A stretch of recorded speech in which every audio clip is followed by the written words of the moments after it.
You practiced making the bamboo leaves, and now we are going to bring them together like this. And you can do this way, this way. Look at the examples that I put on Canvas in that PowerPoint to get some ideas of what style you might like to use. I've mixed up 3 different values of paint. I have a lighter gray, medium, and darker. I'm going to start with my lighter gray, and I always like to test my colors to see. That looks pretty good. And I'm using my number 6 brush. I am going to start by making a leaf that's in the background like this. I want it to give it some depth.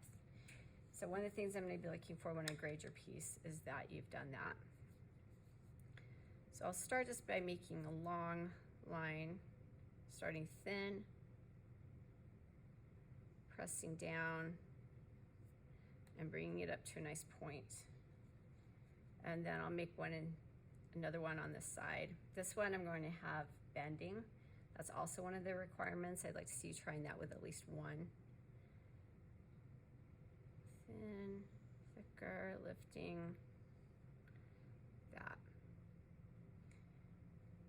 I'd like you to paint between 5 and 8 leaves. This one has 7. It's a pretty good amount, but I'll let you decide. Okay, so now I'm going to use my little darker, bring in some more leaves.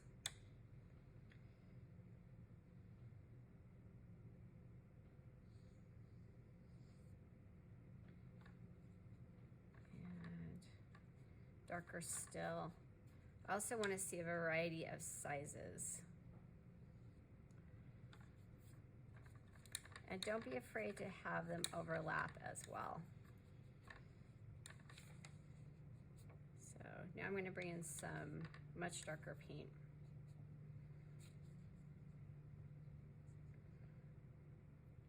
And make a thin leaf.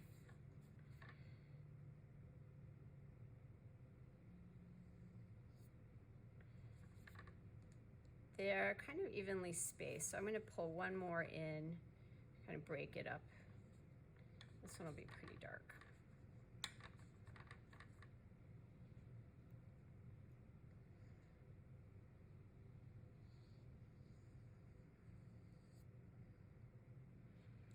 Okay, I'm pretty happy with that. So the next thing we'll do is put in the stems. And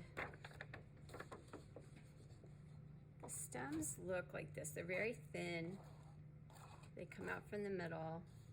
They have these things called calyxes on them, and you can choose to put those on or not. They're just the little joints where the flowers come out of the stem. So here I'm going to switch to my number 1 brush and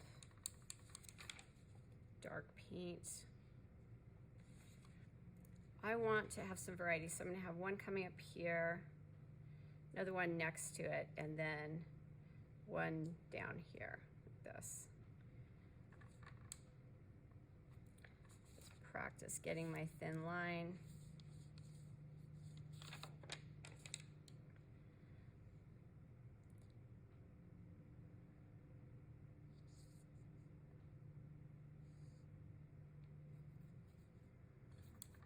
I'll make the next one darker.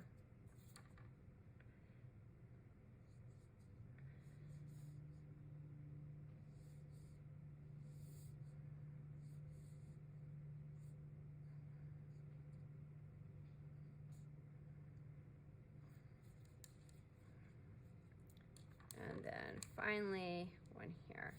So I'd like you to have between 2 and 3 flowers. You can have more if you'd like, if you want to do something kind of elaborate, but I wouldn't get too much going.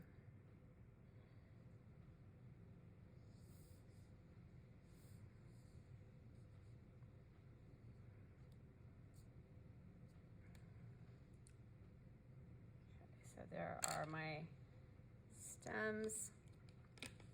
Finally, I'm going to put in my flowers. I used red on this one, and you can do that. So I just made it so I had a variety of values here. So some are a little darker, some are lighter. And that's always a good idea to get some variety. And this is what I'm shooting for. I want to also have some variety in the positioning of the flowers.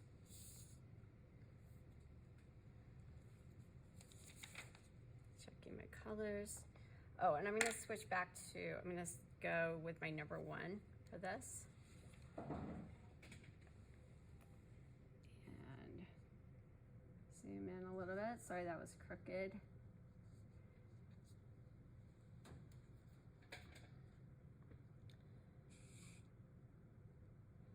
So remember, I'm starting with a nice rounded edge, or beginning there, and then it comes to a nice fine point. These petals are delicate and soft.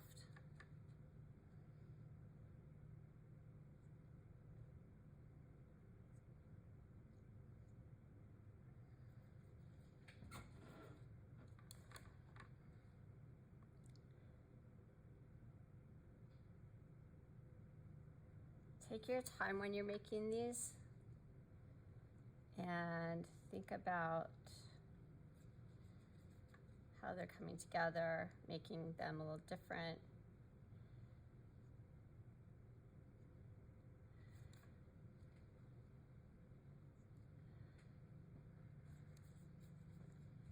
And then down here, I'm actually going to change the position of one of the petals too for some difference. I'm going to have it actually going the other way, this first one.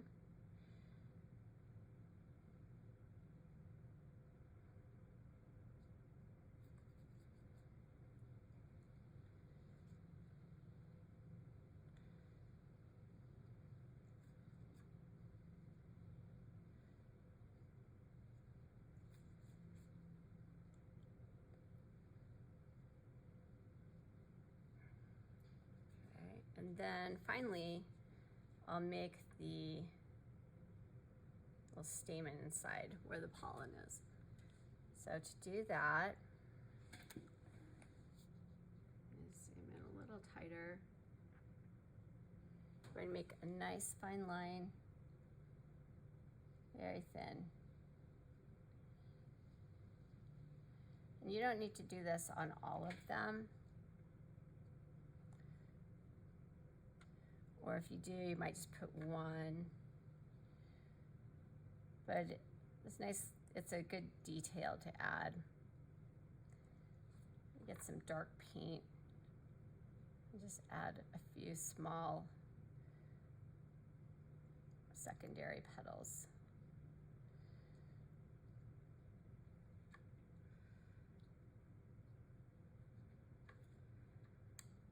All right, I'm pretty happy with that.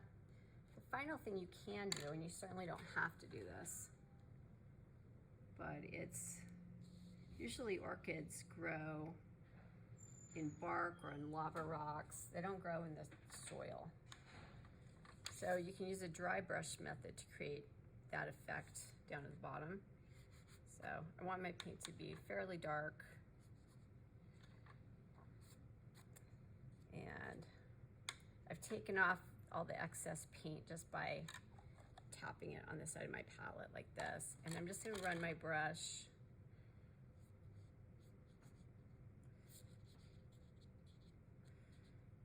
here to make it look like some lava rocks or some barky area that it's in. Again, completely optional if you don't want to do that. One thing I wish I'd done is I think I would like it if this leaf had been a little darker. And you can go back in, if you're really, really careful, and add value by just going back over it with your brush. But you have to have a lot of control so that it doesn't look bad. This one might be a little spotty, but we'll give it a try. I think that looks nice. Okay, so make a few of these. Decide which one you think is the very best.